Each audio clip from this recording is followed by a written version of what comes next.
This video is not for everyone. I'm not saying this to be dramatic. This isn't a warning, it's an observation. Because not everyone listens from the same place. Not everyone carries the same void. Some people adapt directly to life. Rules don't weigh them down. Waiting, managing, remaining silent are natural reflexes for them. Life's harshness shapes them, but it doesn't shatter their core, because their depth stops at a certain point. This isn't a deficiency, it is a structure. But for some, life doesn't flow on the surface. They don't just experience what happens, they take it inside. A spoken word, a passing glance, a half-finished relationship is carried for years. These people cannot say, just forget it, because forgetting is not in their language. Their minds are built to record.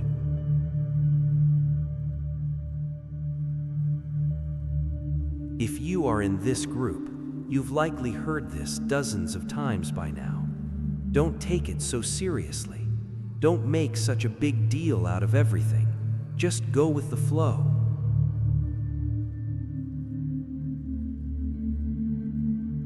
But no one told you this.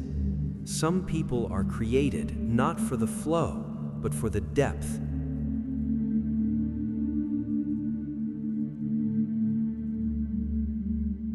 And depth is an expensive trait in this world, because the system demands speed, it demands reaction, it demands rapid adaptation. But a deep person stops. They try to understand. They descend into the why before the solutions. And at an early age, this makes them too much, maladjusted, or problematic. This is exactly where the mental war begins. The mind wants to protect you at first. Understand this point well. The mind is not your enemy. On the contrary, it is a mechanism trying to protect you from being broken again. But every protection mechanism comes with a price. The mind learns this. Feeling this much is dangerous. Trusting this much causes pain. Being this open makes you lose, and it finds the solution in control. You start to overthink everything. You try to read people. You replay possible scenarios in your head over and over.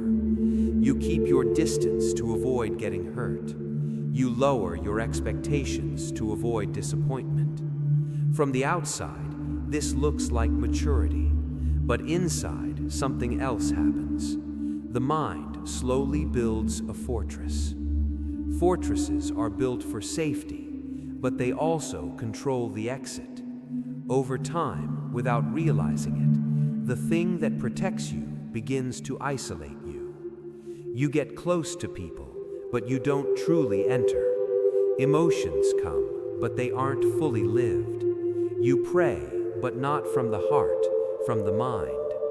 And one day you say, "This is just who I am."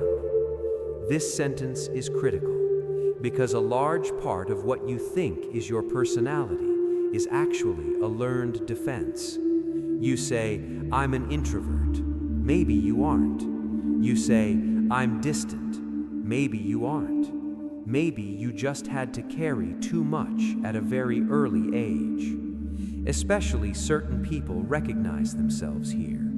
Those expected to be strong as children, those who carried the family burden, those who matured emotionally too early, especially firstborn daughters. They were always told, "You can handle it." No one asked, "Are you tired too?" The mind does not forget this. The sentence it learns is, "If I let go, everything will fall apart." This sentence is a brick, one of the heaviest bricks placed in the fortress. Over time, the body joins in. Shoulders don't drop. The back doesn't relax. Silence produces restlessness, not peace, because the mind cannot tolerate being empty. There is no control in emptiness. If there is no control, the mind assumes there is a threat. Faith should step in here, but often it enters wrongly. People are told to be patient, but they aren't taught what patience is. They are taught to endure. Yet enduring is one thing, surrendering is quite another. The person who endures tenses his muscles. The person who surrenders drops the load. And you haven't known how to let go for a long time because you weren't taught. The purpose of this video is not to comfort you, but to clarify this. What you are experiencing is not a character flaw. It is a long-term state of trigger, and no mind can stand guard forever. From now on, our conversation will be clearer. We will talk about how the mind built these fortresses, why they have lost their function, and why they still stand even though they no longer protect you. But for now, it's enough for you to accept this. The problem isn't you. The problem is this silent state of alarm you've lived in for years. Now, we are taking things a bit more seriously. Because if you don't understand why something stands before you tear it down, you only change the walls. The fortress remains. The mind building a fortress doesn't happen overnight. It isn't a dramatic moment. It's not like a scene from a trauma movie. It is the accumulation of small repetitions. The first brick is usually laid in childhood. But when I say childhood, I'm not telling a fairy tale. I'm not diving into the oppressive parents cliché. Most people didn't experience trauma, but they experienced early responsibility, and that is enough. Think about this. As a child, was there really room for your emotions? Was there someone who sat and listened when you were sad? Or was a solution produced immediately? Were you told, it's no big deal, it'll pass, don't exaggerate, or be strong? The mind learns this. This emotion is not held here, and the mind is very fast. If the emotion isn't carried, it builds a wall. The first wall is thought. Instead of feeling, the person starts thinking, because thought can be controlled, emotion cannot. When a feeling comes, the mind steps in. What could be the reason for this? If I feel like this now, what happens later? What are the consequences if I experience this?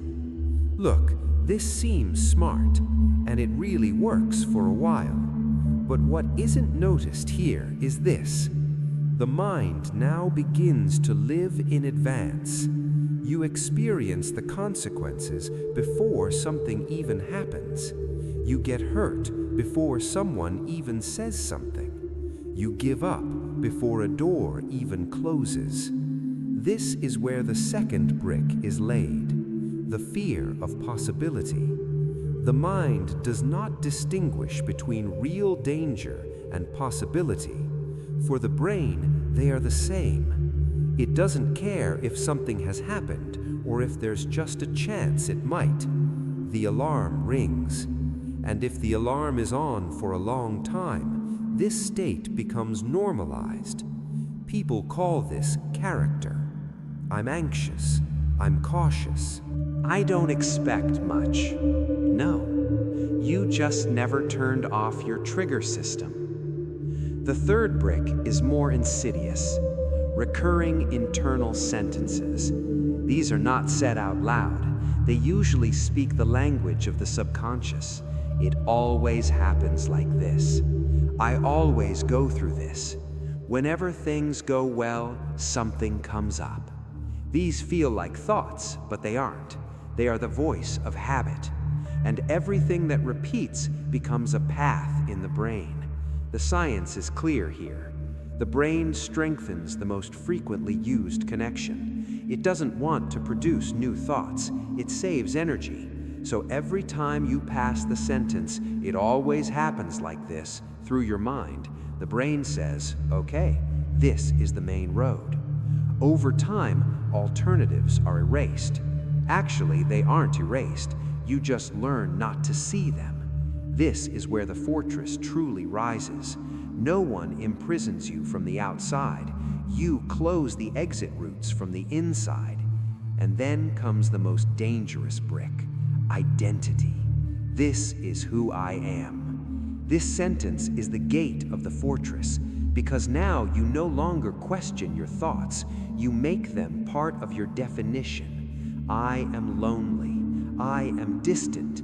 I can't fully trust anyone. These are not observations. These are life sentences. And a person is most loyal to the definition they give themselves. At this point, let me be very clear. Your mind didn't do this with bad intentions. It did it to protect you. But it's no longer protecting you. It is now separating you from life. You get close to people, but without leaving the fortress. You approach faith, but without letting go of control. Even prayers are mostly cautious. It would be nice if it happens. It's okay if it's not meant to be. Look, these sentences seem very proper, but underneath they carry this: I'm not hoping for too much, just so I won't get hurt. This is how the fortress stays standing. What tears down a fortress isn't attacks from the outside. Those only make the walls thicker. The only thing that tears down the fortress is this: realizing that it no longer works.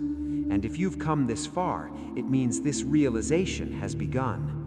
In the next part, we will talk about this: why people fought this war in the wrong place, why they tried to change the outside and lost on the inside. This is important because everyone fighting on the wrong front gets exhausted, no matter how strong they are. Now we are coming to a very critical point, because what actually exhausts people isn't the pain. It is the war they fight in the wrong place. Most people, when there is a problem in their lives, look outward as a reflex. If the job changes, it'll be fixed. If the relationship ends, they'll relax.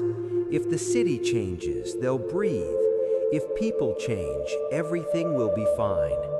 None of these are entirely wrong, but they miss this.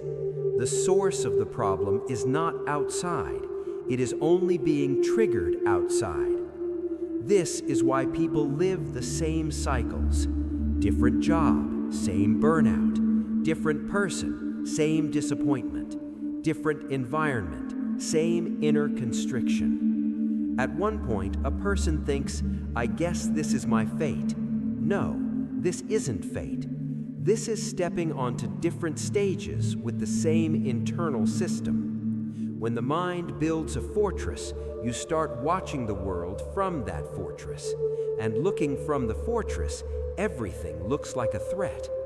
Someone acting distant becomes rejection. A delay feels like abandonment. An uncertainty turns into danger. What happens outside may not change, but inside, the perception is constantly on alarm. This is where people make a huge mistake. Instead of silencing the alarm, they change the environment. But wherever you go, you take your mind with you. This is why some people are restless even in a good life. Everything is fine, but their hearts are not at ease. This is very important because this state is not laziness, it's not being spoiled, it's certainly not ungratefulness. It is a sign that the system is working in the wrong place. The mind constantly scans the outside. Is there danger? Will something go wrong? Is there a possibility of loss? And if you notice, this scanning is never in the now. It is always ahead. What if it happens? What if it happens again? What if this ends too? When a person lives like this, they never live in the present moment. They are always standing a few steps ahead. This leads to this. Life is not lived, it is awaited.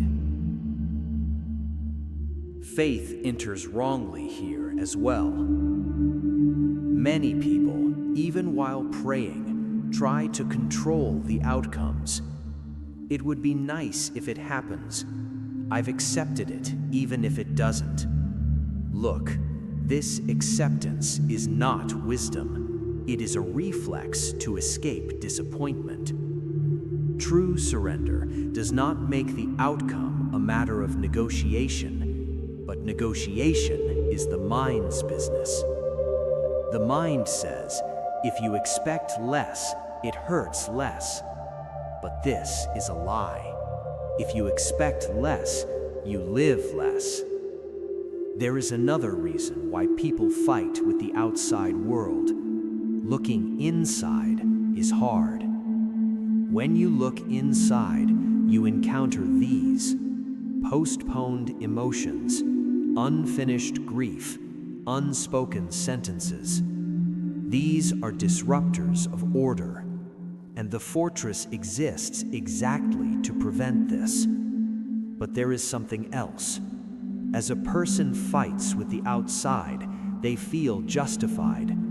The conditions are hard, people are ungrateful, the world is broken. All of these might be true, but at the same time, they keep the person from staying inside.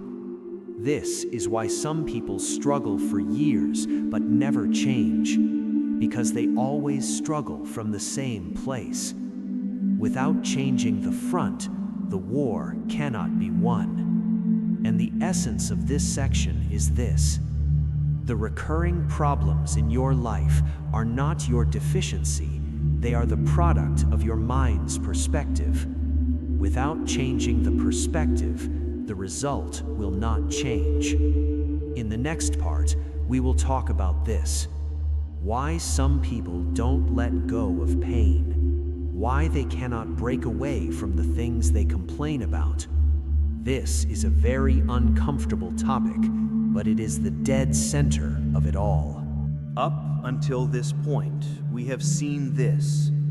The mind builds a fortress, then it fights the war on the wrong front.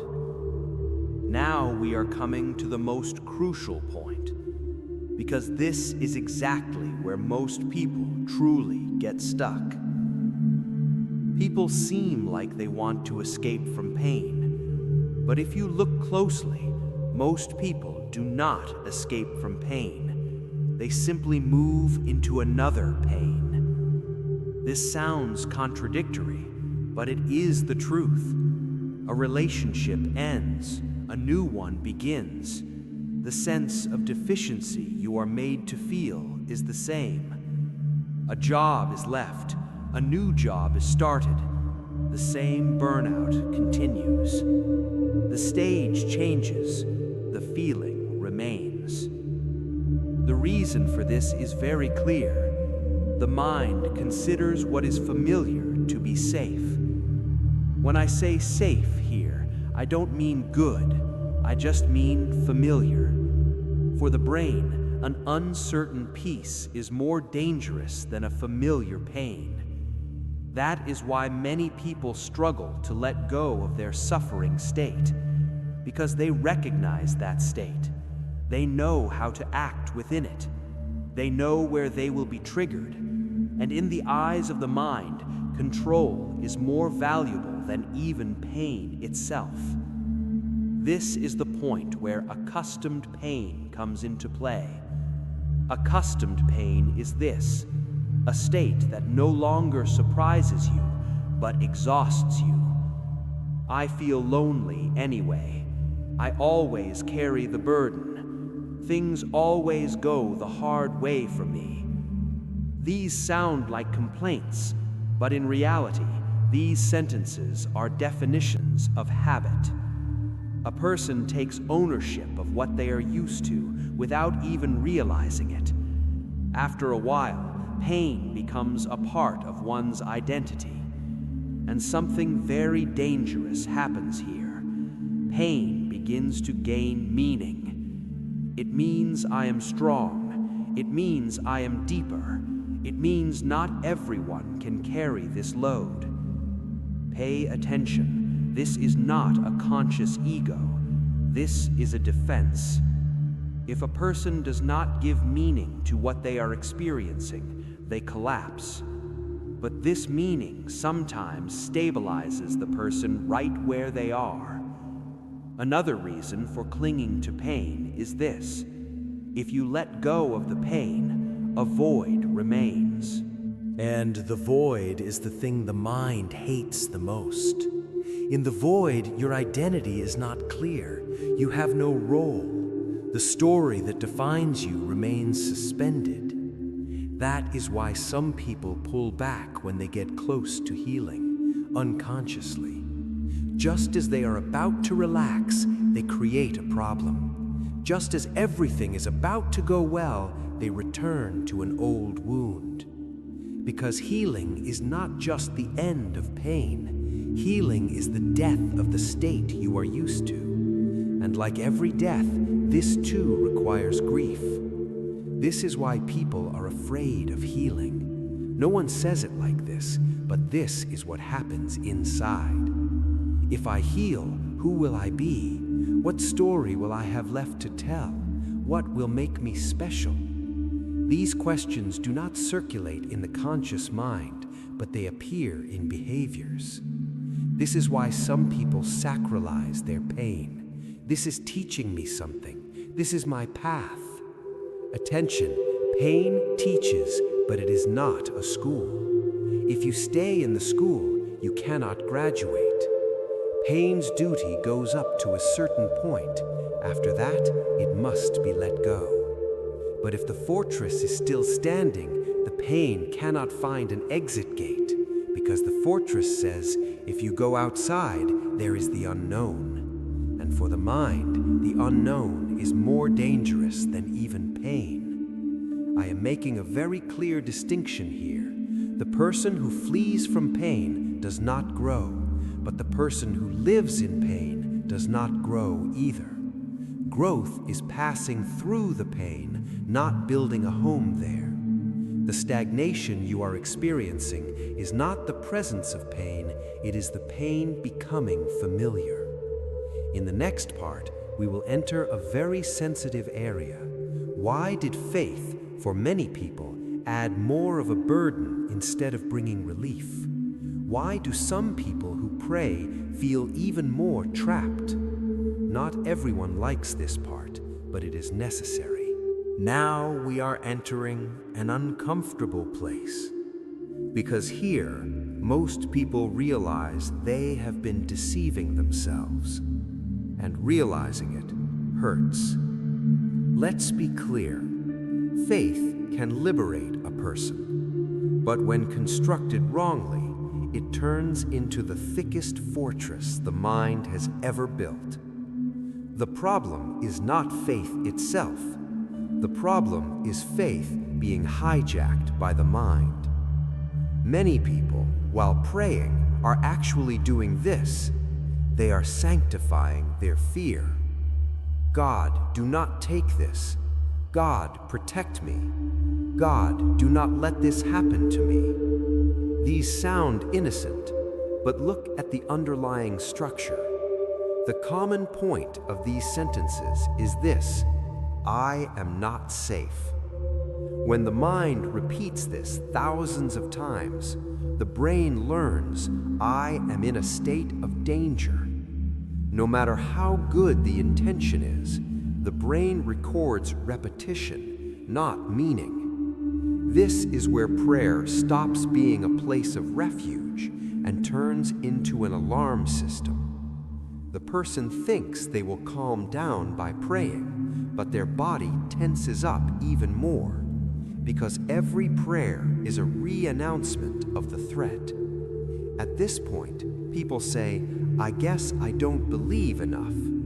Wrong. The problem isn't the weakness of faith. The problem is that faith is constantly built upon fear. When faith marries the mind, this is what happens. Every experience is perceived as a personal message. A trouble arises. Did I do something wrong? A delay occurs. Am I being warned? Pain comes. Am I being punished? This is not spiritual sensitivity. This is a hyper-triggered state of mind. As the person tries to find meaning in everything, they can rest in nothing. And a very critical result is born. The believer starts carrying a heavier load than the non-believer, because responsibility becomes one-sided. I must fix it. I must be clean. I must not make a mistake. At this point, faith stops being a relationship and turns into a performance. And where there is performance, there is the fear of failure. Where there is fear of failure, there is no peace. What many people call prayer blockage is actually this: the mind has started using God as a supervisor. If you cannot relax during prayer, the issue is not your relationship with God, it is your mind's need for control. Look, I'm speaking plainly. True faith does not force a person to constantly monitor themselves. A person who is constantly monitoring themselves cannot be at peace anyway. And here is another taboo. Some people believe they cannot have faith without suffering. They think that if they relax, they will become superficial, as if peace is the enemy of sincerity. This is a very old program. The harder it is, the more real it is. But this is not true. Depth is not measured by the duration of pain. You can tell if a person has truly matured by how they cling to their pain. If they use pain to approach God, that is a process. But if they do not let go of the pain, an addiction has begun. At this point, most people do this. Instead of changing the question, they increase the load. More prayer, more sacrifice, more suppression. But nothing lightens, because the real question is never asked. What am I trying to control by using this faith? Without asking this question, the fortresses will not fall. In the next part, the body will step in. Back pains, chest tightness, unending fatigue. How much of this is truly physical, and how much is the load being carried? We will open that door, and it will be even more uncomfortable. Now, things are getting truly serious, because this is the only domain people cannot escape: the body. You can deceive the mind, you can reframe faith, but the body does not hold lies. Many people live like this: I'm fine, it's over, it doesn't affect me anymore. But the back still aches, the neck is still stiff, the chest is still tight, getting up in the morning still feels heavy. The problem is this: the mind shuts down, but the body carries. The body records experiences not with words, but with tension. The shoulders of someone who has spent years saying, I must be strong, do not drop, because they always have to stay up. The firstborn children who were always the managers, especially firstborn daughters, know this very well. They made a decision at a young age: I must not fall apart. This decision looks like a personality trait, but it lives as a lock within the body. The shoulders become burdened, the lower back seizes up, breathing becomes shallow, and years later the person goes to the doctor. The tests are clean, the MRI is clean, They say there is no problem, but there is a problem. It's just not medical, because the body has not let go of the role it carries. When faith enters the equation, this becomes even more complex, because the person says, "This is a burden given to me." Pay attention. This sentence is very dangerous, because when a burden is sanctified, it cannot be let go. The person unknowingly believes, if I lighten up, something will go wrong. That is why some people break down just as they approach healing. They feel guilt when they relax, as if being at ease were a betrayal. This is especially common in later life. People over the age of 60 slow down physically, but mentally they are still on guard, because they have carried this role for years, the pillar of the house. They think that if the pillar bends, everything will collapse. Yet the truth is this: if the pillar doesn't learn to flex, it breaks. The signals given by the body are not punishments, they are warnings. But most people, instead of listening to the warning, choose to endure. Endurance is told as a virtue. Yet, in a way, endurance turns into emotional freezing. When the body freezes, the person says, "I'm managing," but it means they are not living. Now, I will say something very clear. Some people do not give up their pains because pain has become their identity. Saying, "I am in pain," means I am still here. This happens especially to those who remain invisible, to those who cannot be a burden to anyone, to those who always appear strong. Pain is a silent proof of existence. And now we come to the key point. The body is ready to let go of the load. The mind is not. Because if the load is dropped, the identity falls into a void. Who am I now? If I'm not there, who will hold things together? What happens if I relax? These questions are the final fortress built by the mind. And until this fortress is torn down, true rest will not come. In the next part, we are entering the process of tearing down the fortresses, not by fighting, not by resisting, certainly not by forcing, from a completely opposite place, the place people find hardest to accept. Most people make a mistake here. They think that to tear down the fortresses in their mind, more effort is required, more awareness, more discipline, more control.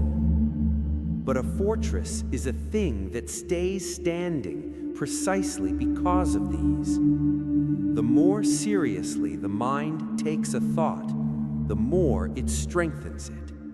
This thought is wrong. I shouldn't think this. I must let this go. All of these sentences send the same message. This is important. For the brain, what is important is kept constantly open. That is why many people's minds do not quiet down. They just change the subject. One thought goes, another fear comes. At this point, there is a very critical distinction. Fighting the mind is one thing. Seeing the mind is another. To see is not to intervene. Not intervening is not passivity. This sentence is difficult here because people confuse letting go with giving up. Yet surrendering is not quitting. True surrender is giving up the illusion of control. You need to realize this. Thoughts do not have to come, but when they do, what you do against them is a completely learned response. A thought comes. The mind immediately asks, "Is this true? What should I do with this?" This is exactly where the fortress is built, because you assign responsibility to every thought. Some thoughts are nothing. They are just the noise of the nervous system. But if you give them meaning, they become part of your identity. What tears down the fortresses is not new thoughts. What tears down the fortresses is taking back the status you gave to the thought. This is a practical thing.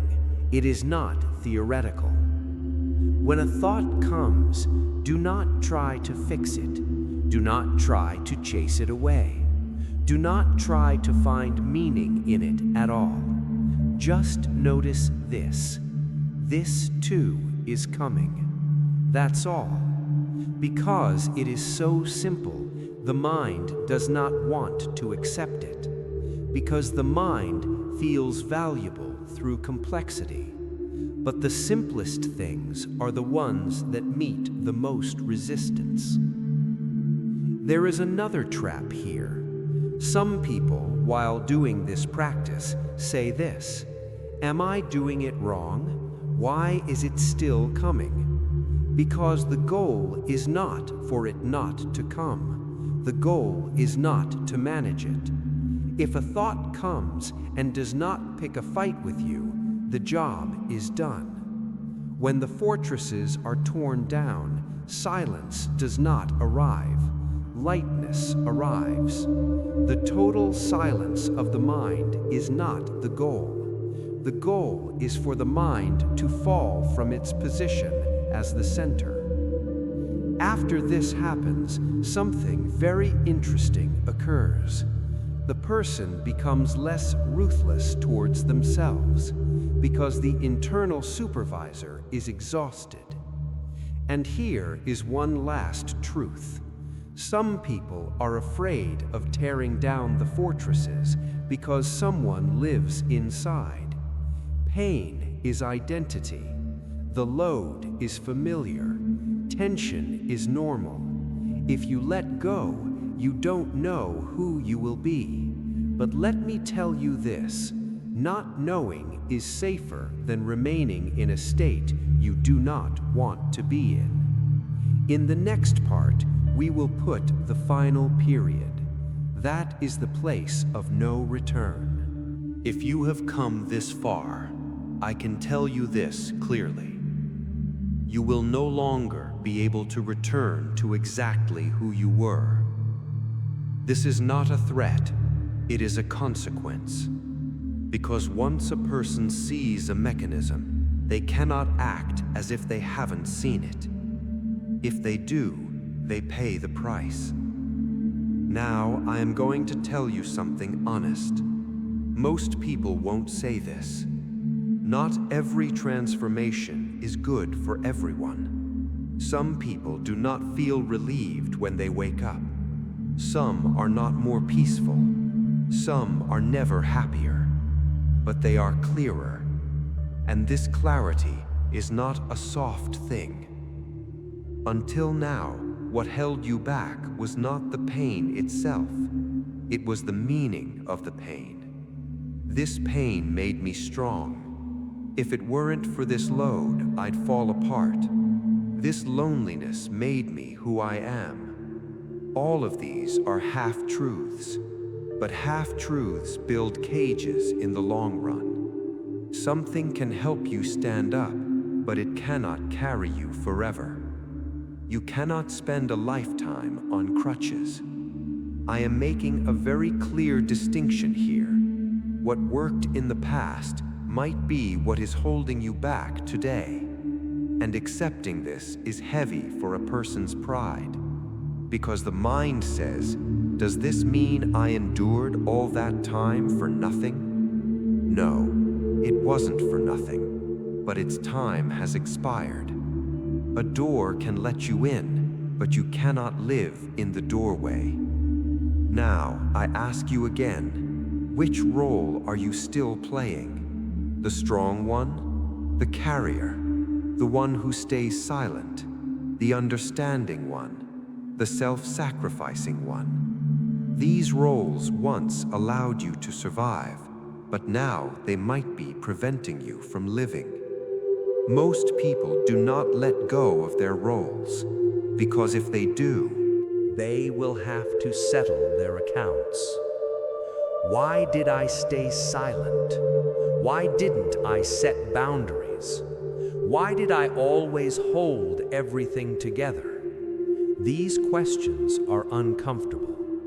That is why the mind keeps the fortresses standing. But know this, a person who does not settle their accounts cannot be liberated. I am warning you about a specific danger here. Watching this video and thinking you are now possessing awareness. This is the most insidious trap. Listening is easy. Understanding is even easier. The hard part is this: when the same thought comes, not repeating the old reflex. That is where the labor is. The silent labor. No one will applaud you. No one will say how much you've grown, because change doesn't make noise. But you will notice this: you no longer answer everything. You don't explain yourself to everyone. You don't shoulder every burden. And some people will move away from you. That is normal, because they were comfortable with your old self. The person who sets boundaries becomes the bad one. The person who quietly withdraws becomes the ungrateful one. The person who no longer carries the load becomes the selfish one. Do not be surprised by these labels. These are the languages of those left behind. I leave you with one final sentence. This is the summary of this video. Life doesn't start when the mind goes silent. It starts when the mind is no longer the center. This is not a story of enlightenment. It is a story of responsibility. Now you are aware. Now there is no going back. You either consciously keep the fortress standing, or you stop feeding the bricks one by one. The choice is not dramatic. It is daily, silent, but permanent. If you have watched until here, I can say this: you didn't just listen, you recognized yourself, and that is not something anyone can handle.